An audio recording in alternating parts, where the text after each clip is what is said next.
Good evening, and thank you for joining us on the program Transforming Agriculture in Nigeria. I'm your regular guide, Gabriel Ojile. Last week, we started a series on breakthroughs that have been recorded by the nation's agricultural research institutes towards introducing crop varieties that are high-yielding and most suitable for the different types in the country. In this episode, we shall be looking at research breakthroughs from institutes that have the mandate to research into cash crops and how they have impacted positively in the drive to boost agricultural development and the nation's economy. But before then, we have news from the diary of the Federal Ministry of Agriculture and Food Security. Do stay tuned and enjoy the program.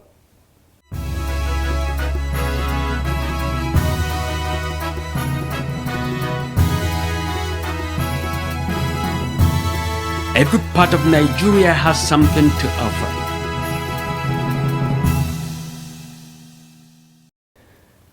In our diary tonight, ICPC in collaboration with Agri Ministry inaugurates Act 2 to fight corruption. Also, Nigeria Agricultural Quarantine Service throws weight behind the National Single Window Policy. Keep watching for details coming up shortly.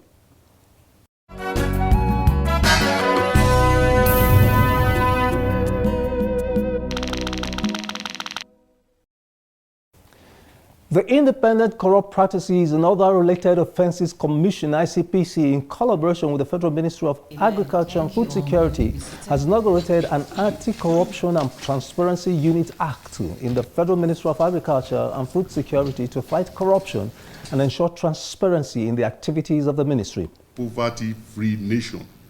Therefore, speaking at the inauguration and induction of members of the Act 2 in the ministry, the chairman, Independent Corrupt Practices and Other Related Offences Commission, Dr. Musa Adamu Ali, who was represented by a director in the commission, Olusegun Adigun, stated that the establishment of Act 2 in ministries is an initiative of the ICPC in collaboration with the Office of the Head of Civil Service of the Federation, as approved by the Federal Executive Council in 2001. The idea is a mechanism to check corruption in ministries, departments, and agencies of government.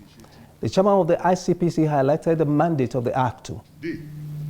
It is hoped that with this inauguration, the unit will be empowered to deliver on its mandate, which include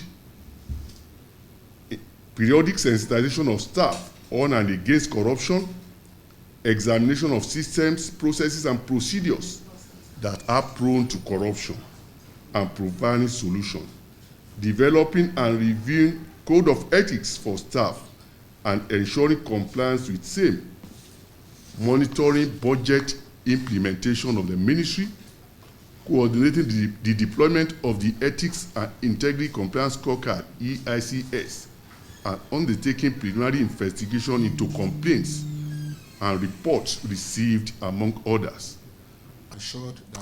Also speaking at the ceremony, the Permanent Secretary, Federal Ministry of Agriculture and Food Security, Temitope Peter Fashedemi, who was represented by the Director of Appointment and Promotion of the ministry, Edith Duke, assured ICPC and members of Act 2 of management's commitment to uphold good conduct and combat corruption. The Permanent Secretary urged members to work with the ministry to ensure transparency and probity in the management of the resources of the country. He added that members must approach their responsibilities with a high sense of purpose, determination, and integrity. It's also important that you remain steadfast in your commitment to identifying and addressing instances of corruption within the ministry. It's very important. Please know that your actions have the power to safeguard the integrity of our institution and enhance public trust in the government. Speaking on behalf of members, the chairman of the Anti-Corruption and Transparency Unit of the ministry, Ajakaye Haruna, appreciated the ministry and the ICPC for the opportunity to contribute their quota in the fight against corruption. He stated that the unit will hit the ground running in pursuing its mandate, which is not only to identify corruption, but also prevent it. In the coming months, our focus will be on implementing robust mechanisms to monitor and evaluate our activities, ensuring that they align with our core values. We will also be reaching out to all stakeholders to collaborate on best practices and to create a supportive environment for reporting and addressing concerns.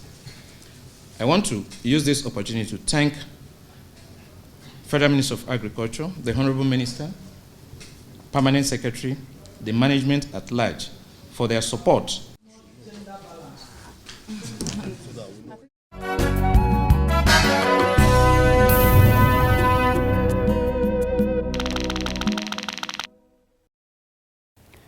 The Nigeria Agricultural Quarantine Service, NAQS, has pledged maximum cooperation towards the implementation of the National Single Window Policy of the federal government, which is to simplify port clearing processes and ensure ease of trade facilitation in Nigeria.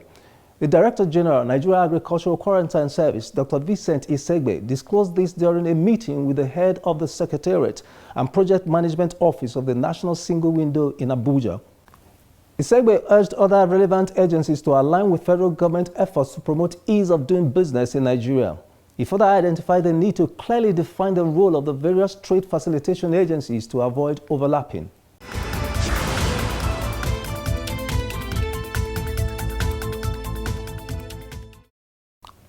Cash crops such as cocoa, cashew, oil palm, rubber, among others, are trees of high economic value, and research remains the engine room of development in the value of these crops. In the next segment, records of the Federal Ministry of Agriculture and Food Security, we shall focus on the research breakthroughs of the various institutes with a mandate over the various cash crops in Nigeria. These institutes include the Cocoa Research Institute of Nigeria, the Nigeria Institute for Oil Palm Research, and the Rubber Research Institute of Nigeria. Keep watching.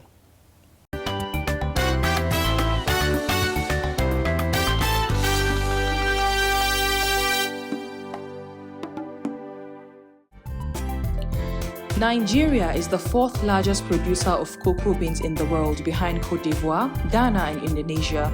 It is a crop that has the potential of employing millions of Nigerians, and before independence, it was actually the largest revenue earner. Though this last fact is no longer true, there is an agenda towards restoring the fortunes of this crop for the nation. Presently, we are at 340,000 metric tons. And we hope that in the next 4 years, we'll be able to achieve about 500 to 550,000 metric tons. We also have the National Cocoa Plan.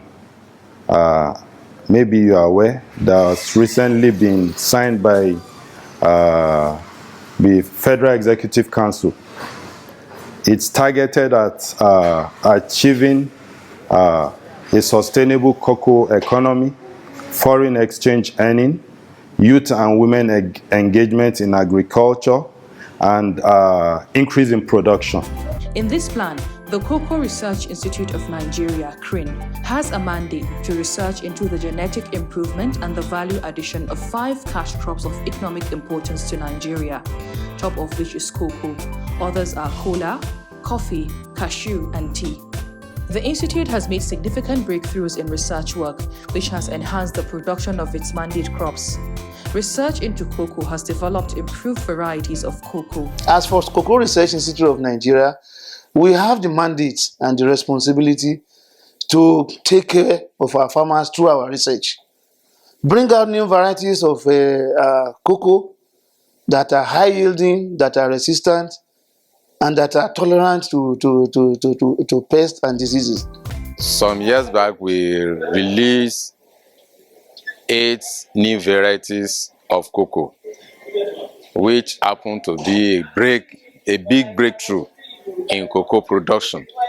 A breakthrough in the sense that ab initio, we used to have cocoa that start producing between 5 and 7 years after establishment. But this new set of release reduced the gestation period from minimum of 5 years to 18 months after transplanting onto the field. This is a big breakthrough. A lot of research work has gone into the improvement of cashew production in Nigeria, and CRIN has carried out research works on various aspects of cashew production, namely best management practices for cashew production, improvement of yield, best agronomical practices, as well as value-added research on cashew, among others. As a result of all these, there has been tremendous increase in yield per hectare, which has also led to increase in the overall production in Nigeria. The oil palm tree is another cash crop of immense economic value in Nigeria, known primarily for the production of palm oil. It is a fact that no part of this tree is wasted, from the palm fronds to the fruits. In the early 1960s, Nigeria was the world's largest producer of palm oil with a market share of 43%. Today, it is the fifth largest producer with a market share of less than 2%. The Nigeria Institute for Oil Palm Research (NIFO) has over the years made a lot of research breakthroughs in oil palm plantation development, which has led to increase in oil palm production in Nigeria. The former executive director of the Nigeria Institute for Oil Palm Research discloses some of the breakthroughs in the oil palm research. We have been able to make some advances in genetically improving the oil palm varieties that we give to farmers. For instance, so now we have the Tenera variety, which is a cross between the Dura and the Piscifera. And then we constantly also improve the genetic stock. That is, we also advance the lines with which we breed. So we just don't stop at farm after one generation. You also improve the line so that you can, in future, you can also have further improve on the quality and also the yield capacity. Director of Oil Palm Research of the Institute sheds more light on the research outcomes of the Institute in oil palm. In the area of breeding and selection, that is the planting material that we know, the seed that we give out, we have had what we call several points of development. We have had the first cycle, we have the second cycle material which we released, then we are presently into the third cycle. Now, what we mean by that is that we have a hybrid material called Tenera. That Tenera yields oil, much oil compared to the previous materials that we had. Oil palm plantation farming is a very lucrative business that anyone with suitable land can venture into. The oil palm is a tree of life. It's a very good thing when you get into oil palm farming. It's a tree crop. It may need some space. Once you have just an hectare, you are able to do maybe about 140 or 150 trees as your strength takes your source of income. But suffice it to saying that just a tree, if you just have a tree of oil palm with contemporary pricing, you could get between 28 to 30,000 naira in a year on a tree after all expenses. So when you have, if you do that extrapolation by 150 trees, you know what it comes to. After all expenses, in a year you could get up to 300, 400,000 on an hectare. That is on oil. We have not talked about the kernel, the oil from the kernel. We have not talked about value addition in other parts of it, the bunches, even the empty bunches that you could turn into fertilizers, organic fertilizers. Another major cash crop in Nigeria is natural rubber. It is one of the most important commodities in the world, used for the production of a wide range of goods like tires, elastic thread, carpets, surgical gloves, glues, etc. The Rubber Research Institute of Nigeria (RRIN) in Edo State has the mandate to research into genetic improvement of natural, gum arabic and other latex-producing plants, improvement of agronomic practices including cultivation and exploitation techniques, processing, preservation, storage and utilization of natural rubber, gum arabic and other latex-producing plants, farming system in relation to cultivation of latex-producing plants, among others. Our mandate is to develop the natural rubber, to carry out research for the development of natural rubber, gum arabic, and other latest producing plants of economic importance. Our vision is to be a leading research center both in Africa and the world in terms of these economic crops. The Rubber Research Institute of Nigeria has over the years braced up in finding solutions to the challenges of rubber production in Nigeria. One of the areas in this effort is the genetic improvement of rubber to make high-yielding clones or varieties. The scientists improve the rubber production through evaluation in the laboratory, planting of seeds, growing the nursery, and the boarding system. We collect the seeds from the field, and like the what goes nursery, is a place where the plants are nursed, are given tender care, proper care, because that's the bedrock. The way we take care of them from the onset tells how their maturity is going to be. And likewise, the soil environment in which they grow. The efforts of research from the nursery, boarding, and other research sections have led to breakthroughs in developing high-yielding varieties from what they used to be in the wild. Over the years, there had been research effort, and that effort has yielded positively in increased latex production. When the institute was started, it was unselected seeds that were used in establishing the plantations. And as such, the yield range at that time was around 300 kilograms per hectare per year. But at a time, the institute made some effort and it brought in some foreign clones or varieties. And these foreign clones were yielding about 1,600 kilograms per hectare. The Institute has also made breakthroughs in the area of disease prevention and control in rubber production, and they have been helpful to farmers. We have disease management schedules to help our farmers manage diseases that will come up at every stage. The Rubber Research Institute of Nigeria also developed technologies that encourages planting arable crops such as cassava, maize, among others, to generate income for farmers while waiting for the plant to mature, which usually takes about 7 years gestation period. The institute has also made breakthroughs in good agronomic practices to enhance good production. The Rubber Research Institute of Nigeria has also developed tapping technique that prolongs the lifespan of the rubber tree. One of the things one needs to still do is, first, to ensure that those to tap the trees are trained. If it's an individual farm, you send them to Rubber Research, they will be trained on how to tap, that is harvesting. In harvesting, why do we need to train them?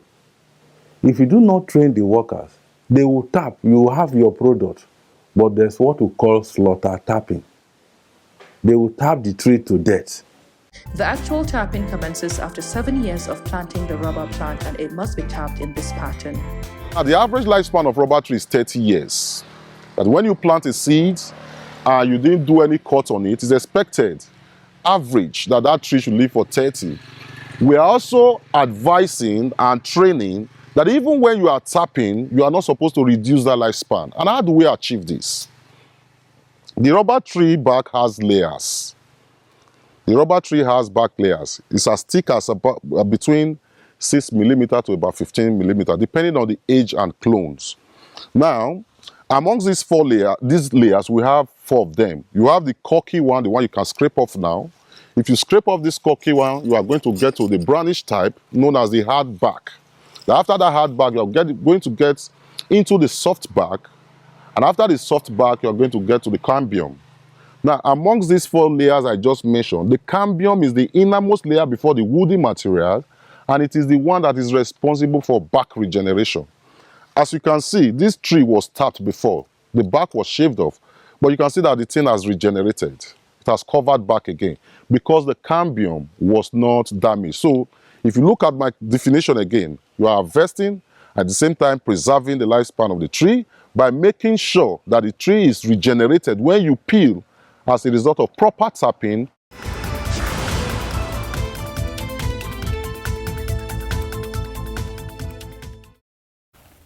Agricultural research can only be useful when it is passed on to the end user in this case, the farmers. In our next segment, Partnership for Development, we are focusing on the partnership between the research institutes and other stakeholders in research work and efforts to transfer these technologies to farmers. Keep watching.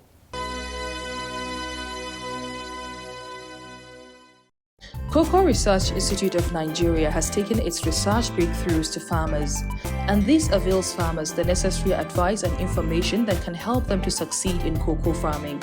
The support we have been giving is we give them agrochemicals, which they can spray in the case of pest or fungus, and we also give them skills how to harvest, because there are equipment we use for harvesting. So if you get that equipment, they can harvest easily, not necessarily climbing. They can do it from as standing, they can harvest it.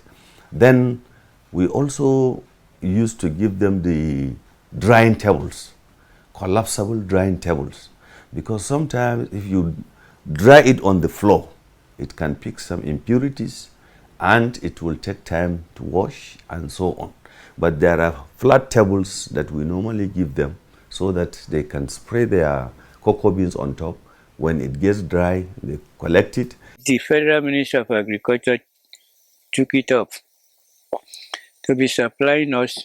They started with pots for us to go and do the nursery. But at a stage, they discovered that this pot they are given, some people are deporting it. They are deporting it and sell it. So they start to be giving us seedlings. The research breakthroughs of NIFOR has been disseminated to farmers by the extension arm of the institute. I told you, we've been involved in outreach program where we put farmers into groups, we train them from time to time on what we do. We provide some inputs in terms of seedlings to some of them to encourage them to go into proper activities in relation, or proper production activities in relation to our mandate crops. The Rubber Research Institute of Nigeria, RRIN, has a research outreach department which works in collaboration with farmers to adopt the technologies developed by the institute. We are working with farmers in many states in Nigeria. One of them is Edo State, the other one is Delta State. We have Ogun State, you have Akwa Ibom State, we have Enugu State, Kaduna State, and so on. So in each of the states, we have clusters of farmers that we are working with. We also have what we call Rural Resource Center, where these farmers are brought together to share the resources among them, and where we also impart knowledge on them regarding capacity building. The farmers who have adopted the technologies have increased production and improved livelihood. The farmers from Ogun State came all the way from Ogun State to come and share their experiences with me as a new person. And it was a good testimony that since the agro-based agroforestry I spoke about came on board, they have been able to get more farmers recruited into rubber farming. And they are having a lot of revenue being generated from that rubber-based agroforestry alone.